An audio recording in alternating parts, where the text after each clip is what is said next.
A nuestro programa conmemorativo de aniversario del nacimiento de Johann Sebastian Bach, y que ha quedado a cargo en esta ocasión de la Academia Michel Pistorius, quien ha organizado este evento.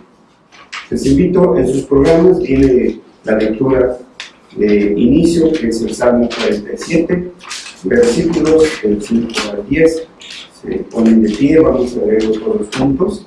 Dice así: todos: subió Dios con júbilo, Jehová con sonido de trompeta, cantad a Dios, cantad, cantad a nuestro Rey, cantad, porque Dios es el Rey de toda la tierra, cantad con inteligencia. Reinó Dios sobre las naciones, se sentó Dios sobre su santo trono. Los príncipes de los pueblos se reunieron como pueblo de Dios de Abraham, porque Dios son los escudos de la tierra, Él es muy exaltado. Amén. Así, con esa misma actitud de reverencia, vamos a orar, pidiendo la presencia de nuestro Señor. Vamos a orar. Nuestro Dios y Padre celestial, Rey y Señor del universo, estamos aquí reunidos en este lugar para dar testimonio, Señor, de que tú eres soberano de todas las esferas de la vida, y esta área de la música no podría quedar fuera de tu control. Gracias porque, a pesar de que los hombres no damos debido tributo a todas las cosas que tú nos has heredado, Señor, tú has levantado hombres que bajo el poder de tu Espíritu Santo han dado testimonio para que no quedemos sin excusa, Señor, de que no se nos habló.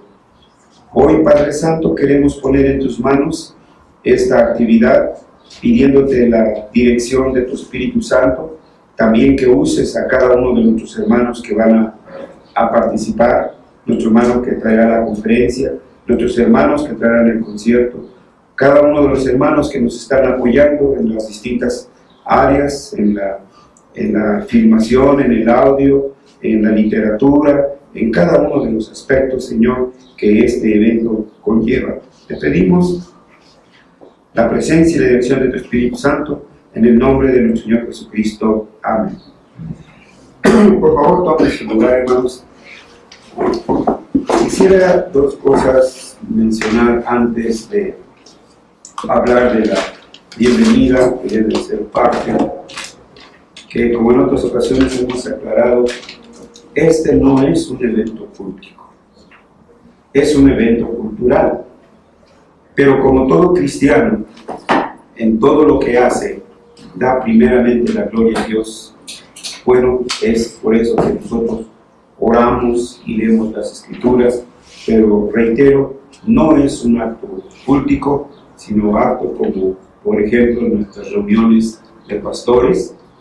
Empezamos con una lectura, una oración y entramos a nuestros negocios. Igual en nuestras reuniones de las asociaciones, FIDE, etc., una lectura, una oración y comenzamos. Por eso es que ustedes ven aquí en el programa, ustedes ven esta parte. Bien, pues hermanos, a nombre del FIDE, quiero dar a cada uno de ustedes la más cordial de las bienvenidas. Aunque muchos nos conocen ya, no está de más recordar qué cosa es FIDE. FIDE es una asociación, es una fundación dedicada a la investigación para el desarrollo del mandato cultural, y que involucra áreas como la economía, la pedagogía, etcétera, todas las esferas de la vida, y obviamente entonces también pues la música. Gracias a Dios, Él ha fortalecido, ya vamos por 10 años de ministerio, y dentro de los trabajos que realiza FIDE está la traducción de libros reformados, de científicos cristianos, músicos cristianos, etcétera, que han dado testimonio en sus distintas esferas, y entonces nos vamos dedicando a hacer esas traducciones, por ejemplo, de filosofía, de pedagogía, etcétera. Este año estaremos presentando en el aniversario y les daremos también naturalmente información oportuna. Estaremos presentando el libro Biología o Reformación, una perspectiva bíblica. Debemos acercarnos en nuestro quehacer de la investigación biológica a partir de los parámetros, de los paradigmas que nos han enseñado en las escuelas y en las universidades. La respuesta inmediata es no.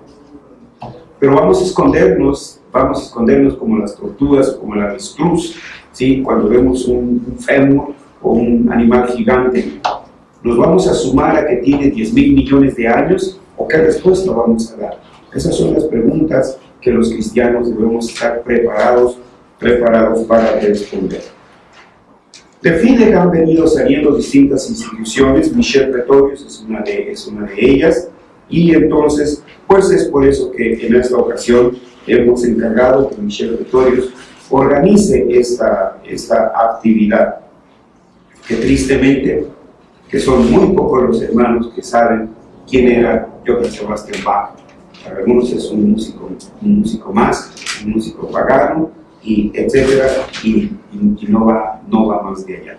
Bueno, no quiero robar eso lo va a explicar nuestro conferencista de esta tarde. Por tanto, a nombre del comité de FIDEC, que en esta ocasión está en reunión, precisamente planeando los eventos, lo que vienen, y precisamente por eso, así que estoy yo aquí en este momento, y pues ellos han continuado con la sesión de trabajo. Pero a nombre de FIDEC, a nombre de Michel Pretorius, les damos a ustedes la más cordial bienvenida. Dios les bendiga, hermanos, y gracias por su presencia, y gracias por apoyarnos con la confianza, con la promesa de que nuestro Señor Jesucristo nos dijo que donde están 2 o 3 congregados en su nombre, ahí estará Él en medio de ellos. Sin duda que mucho aprenderemos de lo que hoy nos dé el conferencista, de lo que hoy nos dé el grupo Sintagma y cada uno de nosotros. Sin duda que saldremos enriquecidos, nuestro acervo cultural se verá enriquecido, nuestro acervo cultural se verá entonces acrecentado. Así que, hermanos, pues después de esta introducción y de esta bienvenida, pues vamos a dar inicio a nuestro programa. Y en primer lugar, pues tenemos la conferencia que estará a cargo del maestro Francisco Javier Corona Vázquez. No dudo que para muchos de ustedes conocido. Dada la apretado del programa, hermanos, no quisiera pues dar todo su currículum, porque a lo mejor nos llevamos todo el programa aquí. Solo quiero esbozar 2 o 3 cosas, que algunos de ustedes ya lo saben, a lo mejor otros no, pero nuestro hermano es licenciado en matemáticas, ¿sí? por la UNAM. Entonces también tiene una maestría aquí en filosofía cristiana, otorgada aquí por esta institución, la Universidad Juan Calvino. Recordamos muy bien la fecha en que defendió su tesis, ¿verdad? La tiene muy contenta y quisiera repetirla. Otra vez. Es además miembro de la Iglesia Presbiteriana Independiente del Mesías, en donde él es el ministro de música, y que también pues el resultado de este trabajo trajo también la formación de la orquesta de cámara, que es la que acompaña los himnos cada domingo en este culto.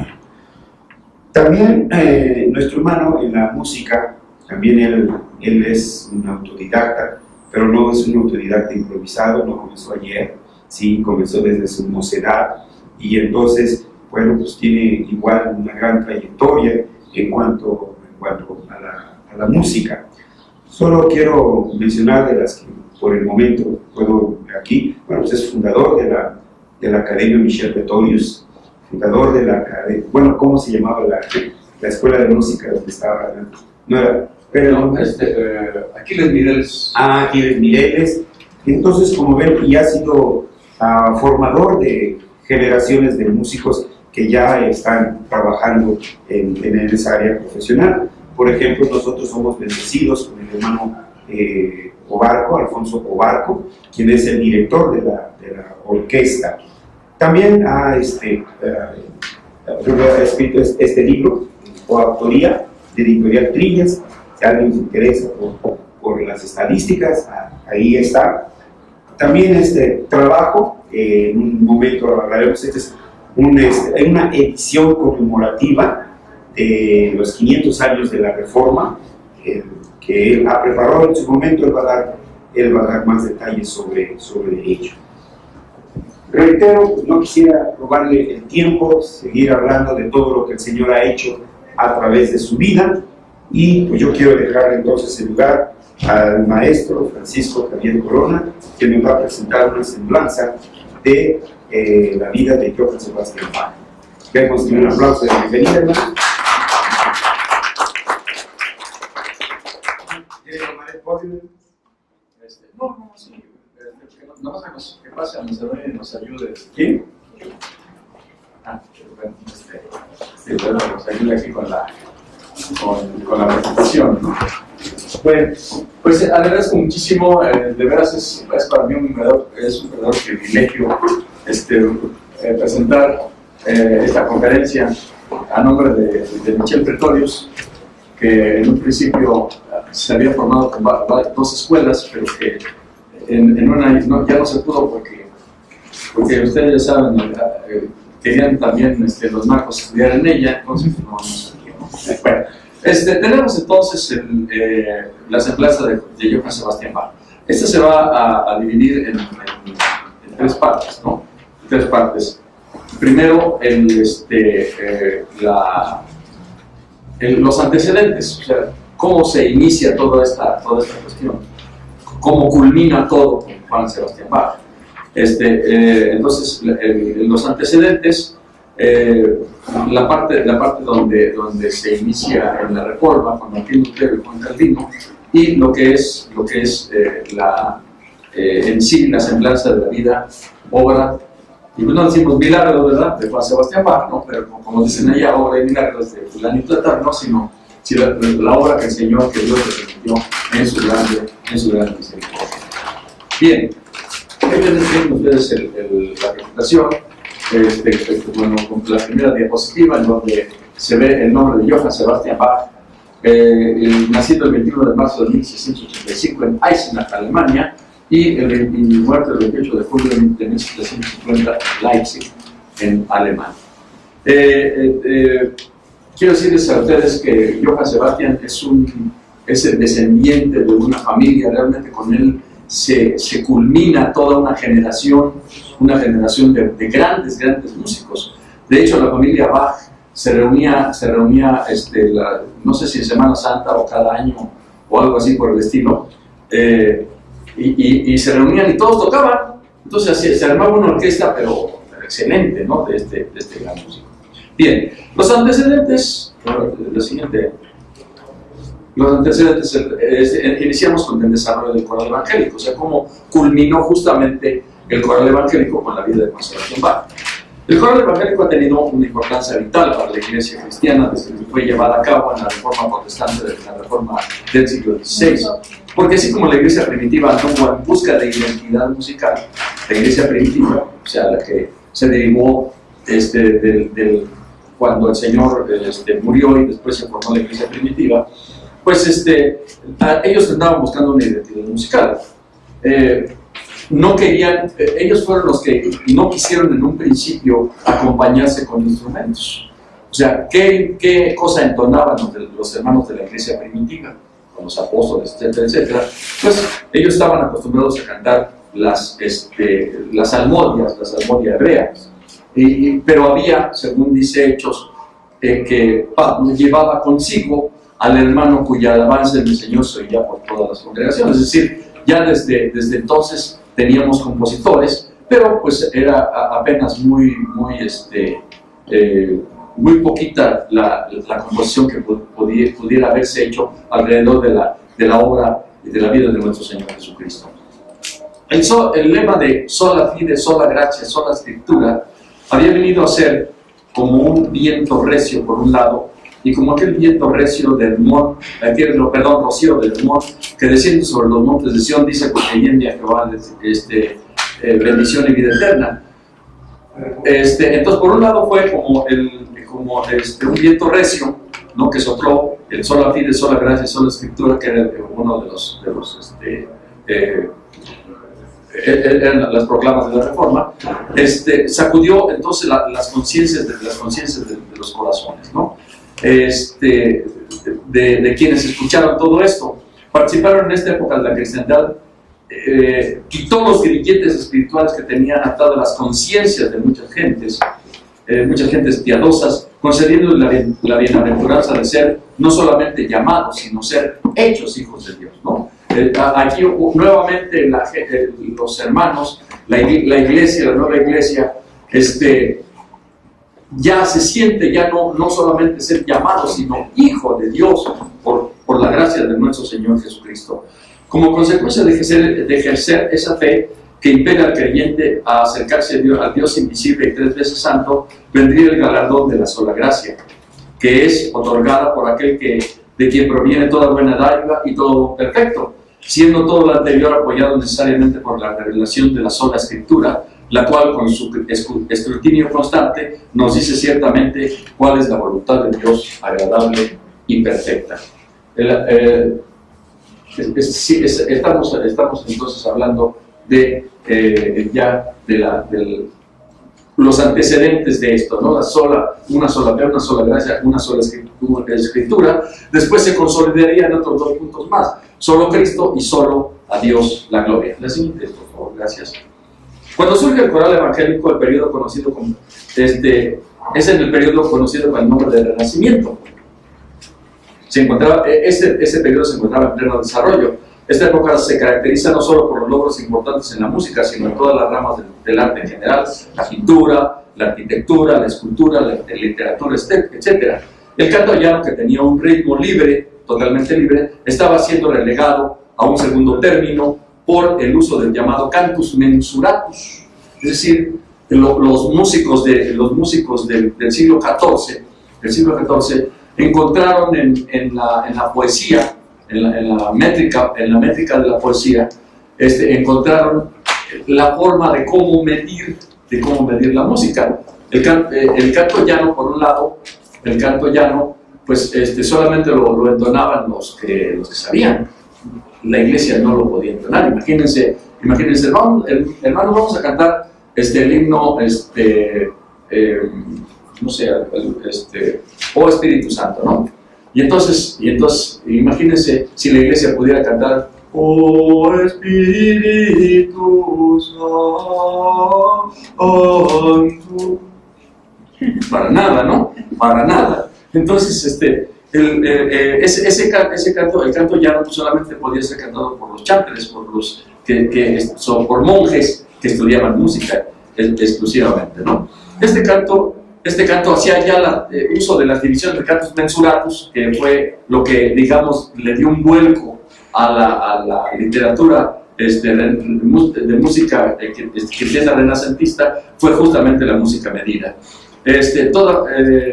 Hacia 1530 tenía sus bases esa música medida, aunque el tipo de armonía que la sustentaba pues todavía era modal, es decir, todavía se usaban los modos eclesiásticos para su producción, ¿no?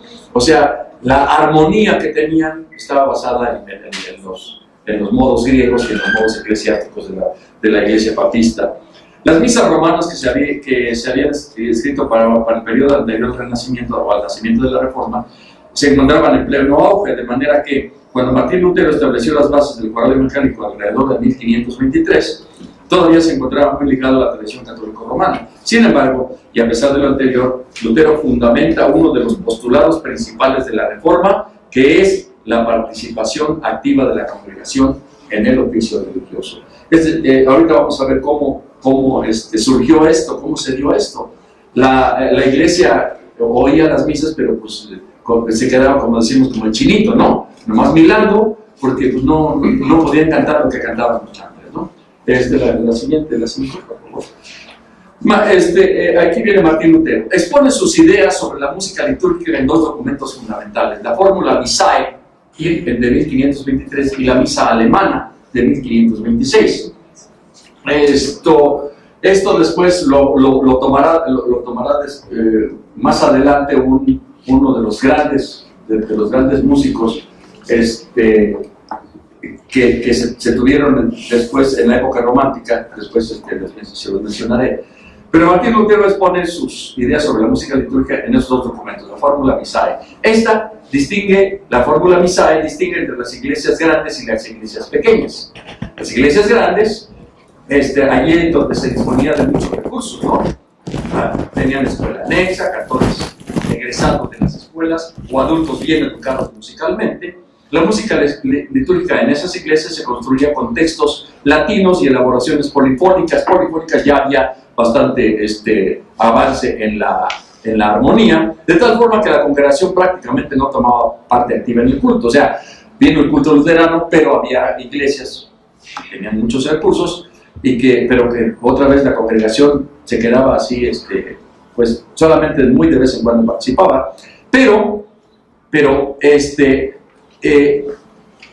en cuanto a las iglesias pequeñas que no contaban con escuelas, o sea, las que estaban allá en los Alpes, o allá en el sur de Alemania, en el centro, etcétera, etcétera, ellos pues no tenían escuela anexa, no tenían instrumentos, eran muy pobres en recursos, pero Lutero instituye un orden cultural más simplificado para ellas, para las iglesias pequeñas, que consiste en hacer participar a la congregación en el idioma autóctono, dando pie al nacimiento del coral evangélico en esas pequeñas congregaciones. Por fin, después de mucho tiempo, Dios en su misericordia devuelve a los suyos el gozo de cantarle con todo su corazón, de una manera sencilla, cumpliéndose a cabalidad lo dicho en el Salmo 22:3, que nuestro Dios habita entre las alabanzas de su pueblo. Es decir, en las iglesias pequeñas, en las iglesias, digamos que olvidadas, ahí es donde se vuelve a dar otra vez la participación de la congregación en el culto para que el nombre del Señor sea glorificado.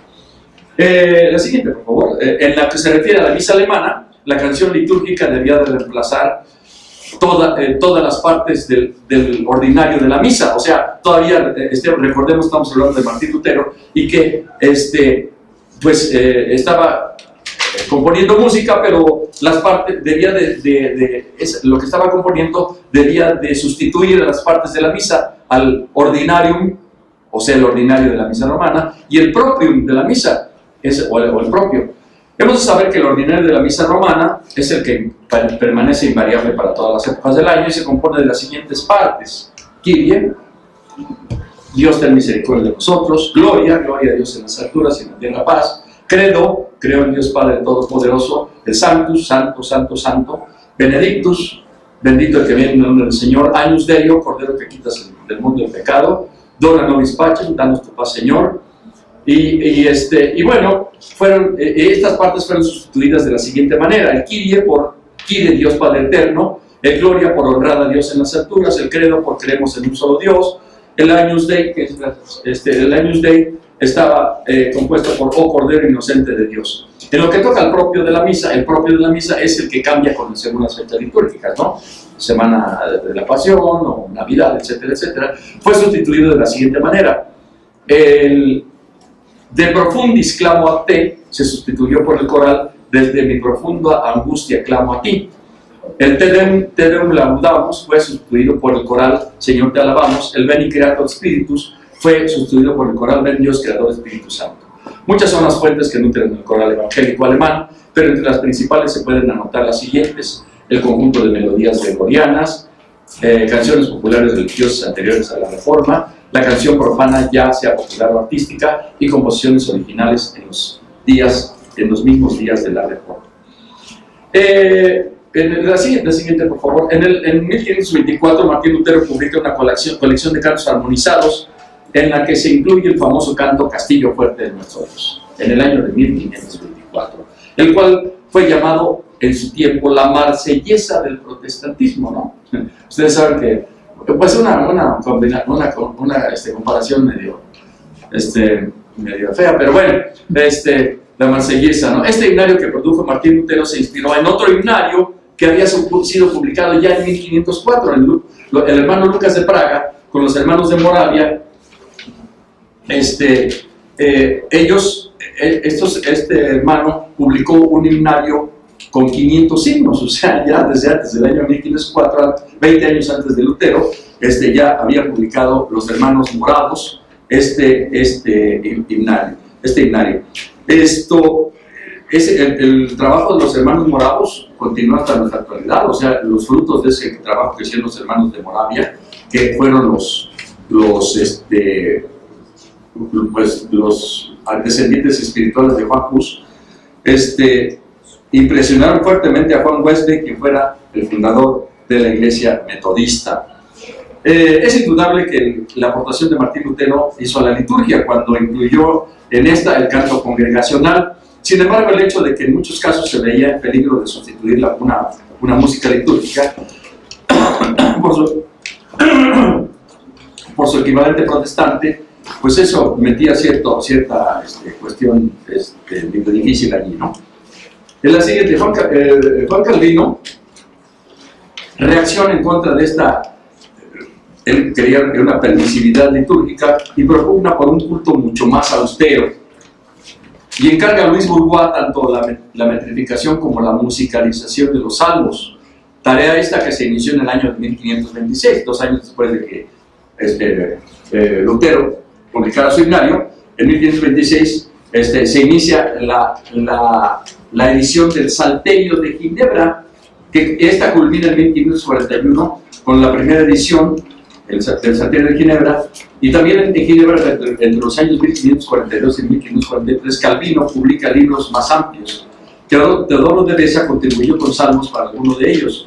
En 1552 publica ya el Salterio completo con melodías silábicas adaptadas por Luis Bourgeois. De ese himnario, el Salmo 134 se convierte posteriormente en la doxología a Dios el Padre Celestial. O sea, la música del Salmo 134 era la siguiente: todos los siervos del Señor cantan unidos a una voz, bendiciendo a nuestro Dios de noche en adoración. Esa es la música del Salmo 134, que con el tiempo se convirtió en a Dios el Padre Celestial. De hecho, ya en el año 1517, como lo veremos después, Bach le puso la música de un coral bastante, ¿cómo se llama? Pues bastante dificilito, ¿no? Pero bueno, al final ya el himno se allana un poco más en la cuestión, y entonces ya queda la doxología a Dios el Padre Celestial, que es el himno número 18 del himnario Ipim. Bueno, Juan Calvino entonces reacciona, y entonces Luis Bourgeois fue su gran ayudante, y entre 1564 y 1565 aparecen versiones de los salmos, pero ya armonizadas. Quiero decirles que en el año de 1604 el Salterio de Ginebra se traduce por primera ocasión al español, ¿sí? Al español por un hermano de origen francés. Lo traduce el Salterio de Ginebra al español, que es como el que conocemos ahora. Quiero decirles que el Salterio de Ginebra lleva hasta la fecha más de 1000 ediciones. 1000 ediciones lleva, más de 1000 ediciones lleva ya el Salterio de Ginebra, ¿no? Nosotros apenas llevamos la primera del himnario. Pero bueno, un año es buen inicio, ¿no? El número 9. Para los años siguientes, aparecieron versiones de Boudimel en estilo de motete. Notemos que esto refuta la aseveración de que el calvinismo solo admitía el canto al unísono. El motete es un canto polifónico, que es a varias voces, ¿no? Y aparecieron versiones ya del Salterio de Ginebra, pero ya armonizadas por Boudimel. Se pueden aventurar 3 razones que fundamentan la preferencia de Juan Calvino por un culto más simplificado. Calvino dice que, bueno, para aquel entonces las melodías gregorianas resultaban muy difíciles para entonar por la iglesia y además eran de procedencia pagana y apóstata. Porque, porque resultaba un contrasentido litúrgico el hecho de poner letra cristiana a la música, porque quiero decirles que Martín Lutero agarraba algunas canciones que andaban por allí, ¿no? Andaba circulando y ya nomás les cambiaba y les ponía música, sí, les ponía letra cristiana, ¿no? Sí, porque faltaban compositores, bueno, pues entonces él hacía que les ponía letra, ¿no? Claro que eso lo utilizaron los católicos romanos para decir que Lutero primero se robaba las ofrendas, ¿no? Y que tomaba las canciones de las cantinas, bueno, eso ya era, ¿sí? Para poner letra cristiana, ¿no?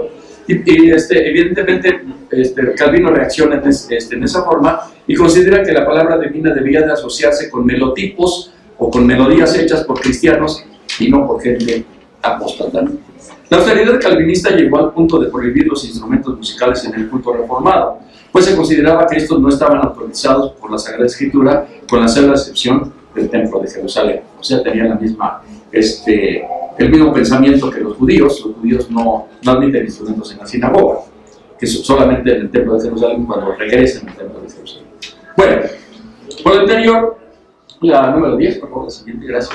Por lo anterior, las paráfrasis de los salmos en verso constituyeron durante casi 3 siglos, a partir de 1541 y en algunos casos hasta nuestros días, la música sagrada de los cristianos reformados. De hecho el himnario Tipín que tenemos ahora, pues tiene una sección del Salterio de Ginebra y los versos son versos ya metrificados y tienen una versificación muy bonita. Bueno, llegamos al número 11, la semblanza de la vida y obra de Juan Sebastián Bach. Por fin, ¿no? Entonces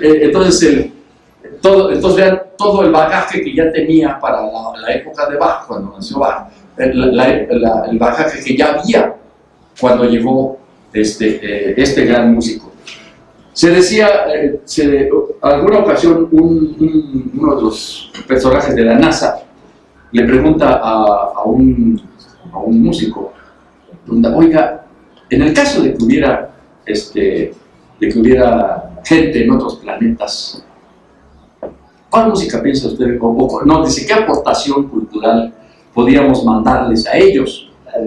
Y él dijo inmediatamente la música de Juan Sebastián. Entonces, en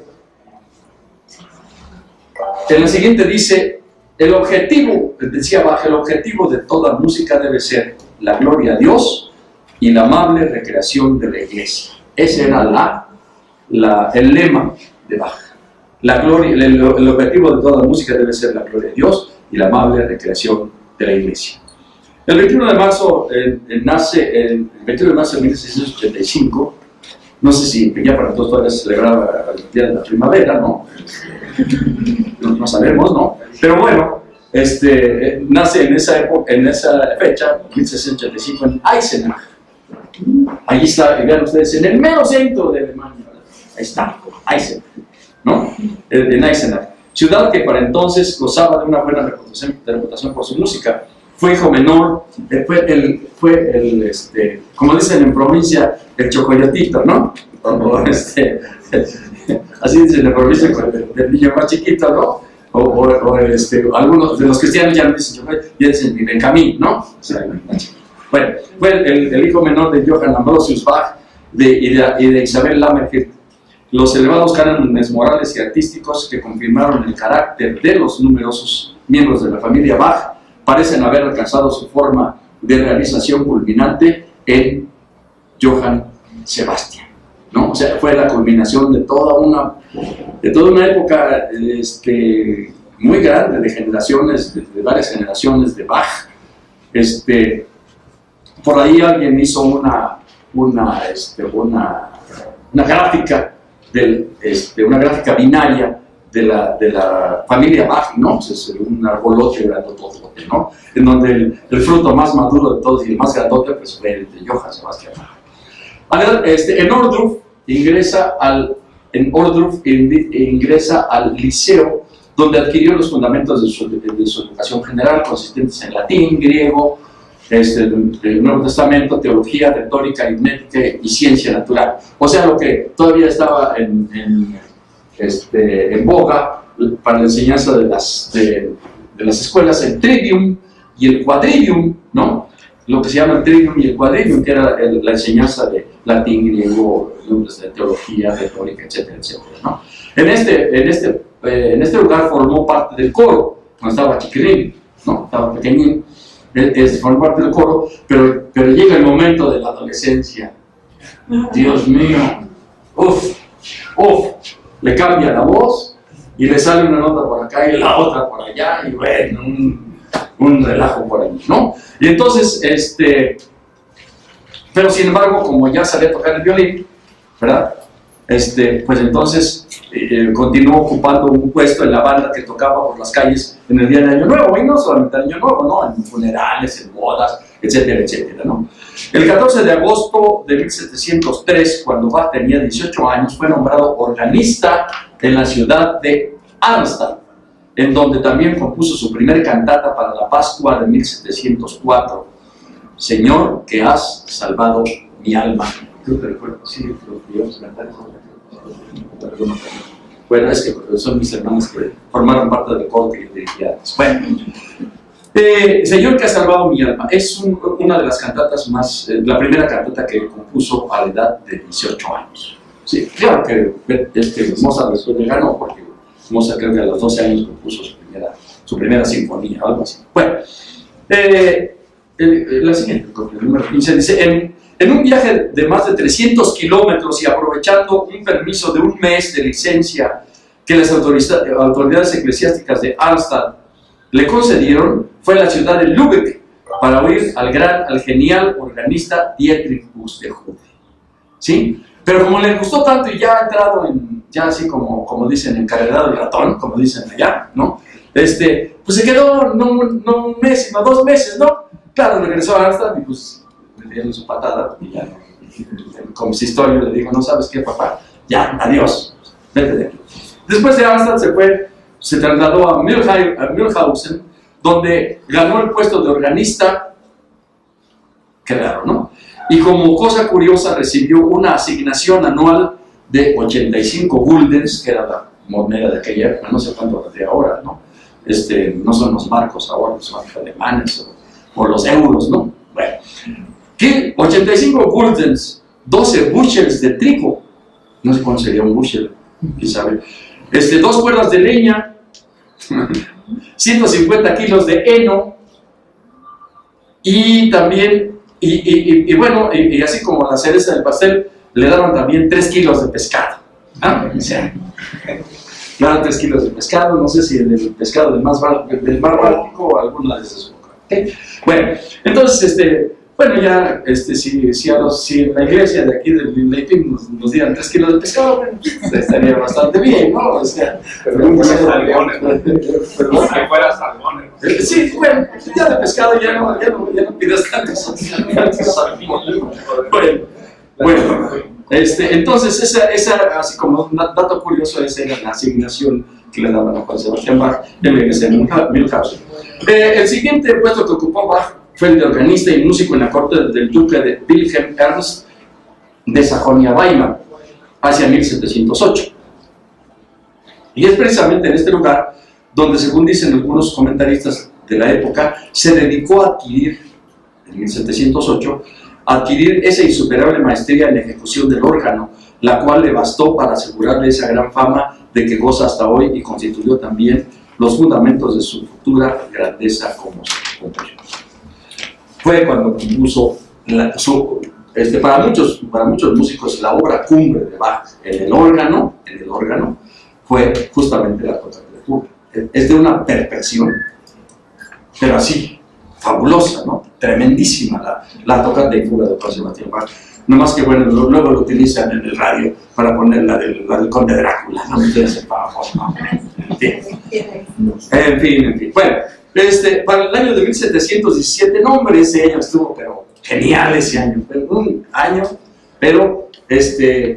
como dicen los muchachos de peluche, ¿no? Fue un año fabuloso ese año. Y les voy a decir por qué. En primer lugar, se celebraba el segundo centenario de la reforma de Juan Calvino, ¿no? Y entonces, en esa época le dio forma a la cantata Castillo Fuerte de Nuestro Dios. O sea, de hecho compuso una cantata, la cantata 87, que es Castillo Fuerte de Nuestro Dios. Y la otra, la famosa anécdota de su confrontación musical con el organista francés Marchand, cuando quien abandona la ciudad de Dresde. O sea, estaba en la ciudad de Dresde, ven ustedes, Dresden está ya en la Alemania oriental, ¿no? En la Segunda Guerra Mundial de ahí partían los ejércitos hacia Polonia y hacia Rusia, etcétera, etcétera, ¿no? Bueno, pero en Dresde sucedió una cosa bien interesante, ¿no? Sucede que coincidieron en una época, no me acuerdo qué fecha fue, pero lo importante es el acontecimiento. Llegaron y se supo que llegó Juan Sebastián Bach, pero a escondiditas llegó el organista Marchand, ¿no? Que era el consentidazo de la corte francesa, ¿no? Era el consentidazo, el consentido de la corte francesa, pero venía huyendo, creo que por líos de faldas, algo así. El caso es que se hospedó en uno de los hoteles, ¿no? ¿Sí? El Prinz König, el rey, no, Prinz Eugen, bueno, algo así, se hospedó en ese hotel.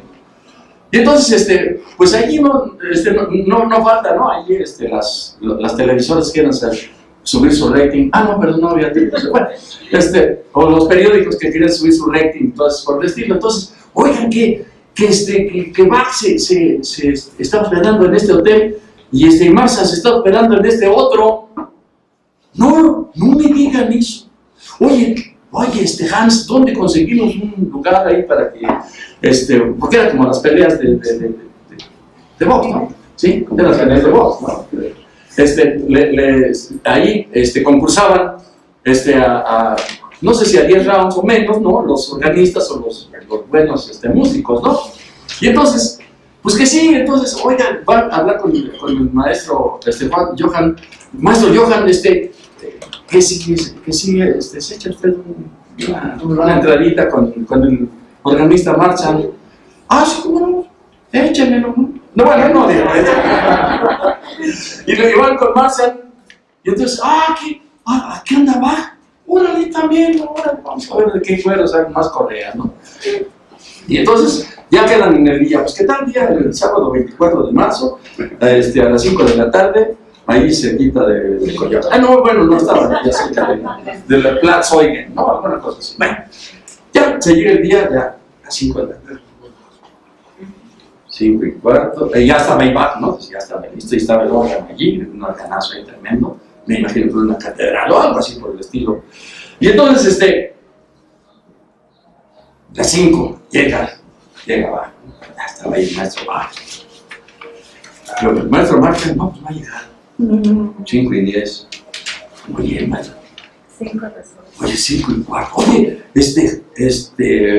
Oye, ve al hotel, ahí donde está el maestro Marchand, dile que, o bueno, háblale por el celular. No es el celular. Bueno, ve a hablarle, dile que ya está aquí el maestro, que pues, a qué horas viene, ¿no? ¿Sí? Y entonces, pues que ahí va corriendo, ya estás aquí de regreso. Y entonces regresa. ¿Qué creen? Que Marchand se había marchado, o sea, el Marchand se había ido, ¿no? No quiso enfrentar a Juan Sebastián Bach. Y entonces, pues ya que estaba solito ahí, pues que empieza a componer allí, pidieron un temita allí, un tema allí. Mi hombre compone una fuga, compone una obra para órgano completita y no todos grabando allí. No había grabación. Bueno, ok. Entonces, el caso es que esa fue una de las anécdotas más fuertes de Juan Sebastián Bach, ¿no?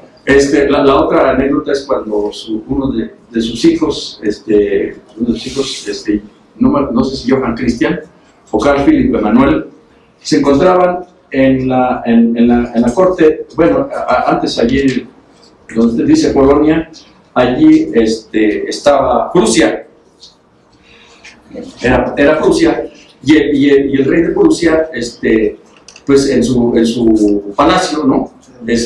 Tenía como organista a uno de los hijos de Bach, parece que era Carlos Felipe Emanuel. Bueno, entonces, pues Felipe Emanuel, o sea, invitó a su papá, o sea, Johann Sebastian, para que fuera a tocar allá a la corte de ese rey. Y entonces el rey estaba asombradísimo, y entonces cuando llega, le dice a la concurrencia: aquí tienen ustedes al viejo y venerable Juan Sebastián Bach. Todos, no, hombre, se caía el teatro, y bueno, no había teatro, pero se caía el lugar donde estaba. Y allí fue donde Bach prueba por primera vez lo que era un piano, allí, en esa época, antes del año 1748, debe haber sido 1746 por allí. Fue cuando le dice el rey, dice: ¿qué creen? Me acaba mi carpintero me acaba de hacer un instrumento así, venga para acá, y que se le enseñe, y lo empieza a tocar Bach. Y entonces allí se pudo ver cómo la obra de Bach iba a servir no solamente para esa época, sino que se proyectaba, o se iba a proyectar hacia el futuro, Ustedes saben que el mecanismo del clavecín, o de la familia del clavecín, pues es un mecanismo distinto al del piano, ¿no? O sea, cuando se toca la tecla, lo que se hace en el clavecín es de que al tocarla hay un plectro que rasga la cuerda. Al tocarla rasga la cuerda, no la golpea. En el piano es distinto, o sea, pues, tocamos el piano y el martinete golpea la cuerda, ¿no? Pero en el clavecín era al revés, era como un arpa así, horizontal, ¿no? Que al tocar rasgaba la cuerda el llamado plectro, ¿no? Entonces con eso Juan Sebastián Bach se proyecta hacia el futuro. Hacia el año de 1748 pierde la vista y se ve sometido a una operación que no tuvo éxito. Sin embargo, dicen sus biógrafos que en una semana antes de morir, nuestro Dios le devuelve la vista para que el 28 de julio de 1750, mientras lo acompaña al clavicordio su yerno Aldicor, entona su coral Wir deinem Thron det in is heim, ante tu trono me presento, En ese momento, cuando estaba él cantando ante tu trono me presento, parte para reunirse con su Señor, a quien dedicó la frase ya conocida por todos nosotros: Soli Deo Gloria, es decir, la gloria solamente a Dios. De Juan Sebastián Bach quiero, para terminar, dos cosas. Primero, ver tocar un preludio que era que resultó con el tiempo ser deformado, vamos a decirlo así, por Charles Gounod al poner la letra del Ave María como música. La música de un reformado, de un músico reformado, se utiliza para hacerle un canto a María, ¿no? Existen dos Aves Marías, uno de Schubert y el otro de Bach. Gounod, o sea, Gounod aprovecha la música de un ejercicio que había hecho Juan Sebastián Bach, que formaba parte del Clave bien temperado, dos obras, ¿cuántos eran? 3 libros, así gatototes, del Clave bien temperado, y un ejercicio era ese, de un preludio, y que lo aprovechó Gounod para descomponerlo y ponerle Ave María, purísima, sin pecado. Entonces vean ustedes, quiero tocar que no debía de haberse puesto la música del Ave María. Perdón.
Este es un preludio que Juan Sebastián Bach había escrito.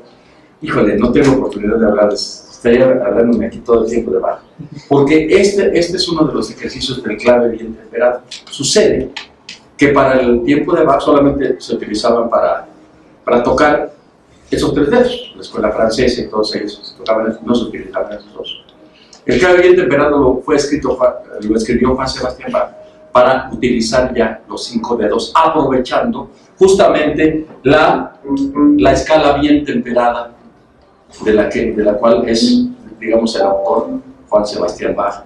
Después, si tenemos tiempo, podemos hablar de eso. Para terminar, ahora sí, perdón por este momento, quiero que escuchen ustedes dos números de la cantata 4 de Bach. Una de las melodías que se utilizaron durante mucho tiempo, esta que se llama, la cantata 4, que se llama Christ lag in Todeswanden, o que quiere decir Cristo yace en los brazos de la muerte. El número 2 y el número 3, interpretado por nuestras hermanas, nuestra hermana Noemí Coteras y nuestra hermana Concepción Santiago, y la parte 3, nuestro hermano Israel. Quisieran ponerse de pie, hermanos, para que iniciemos esta última parte de esta conferencia.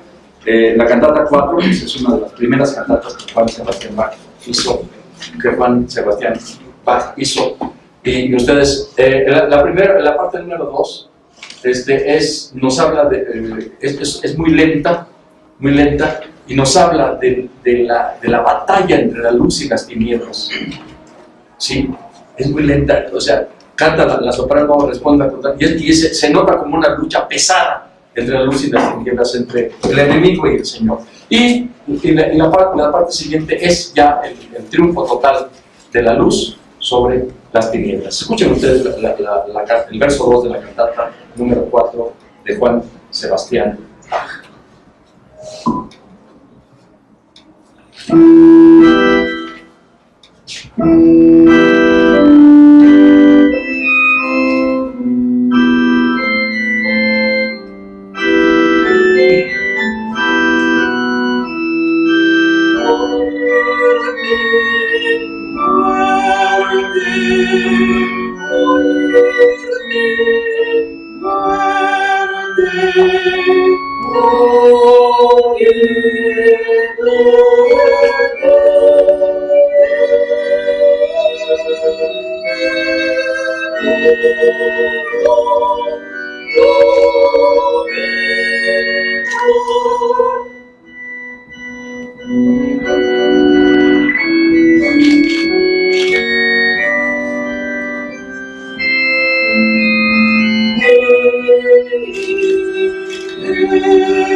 Nuestro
ya lo perdió.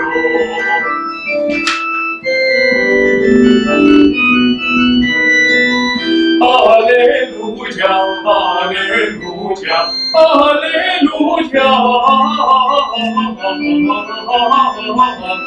aleluya, aleluya.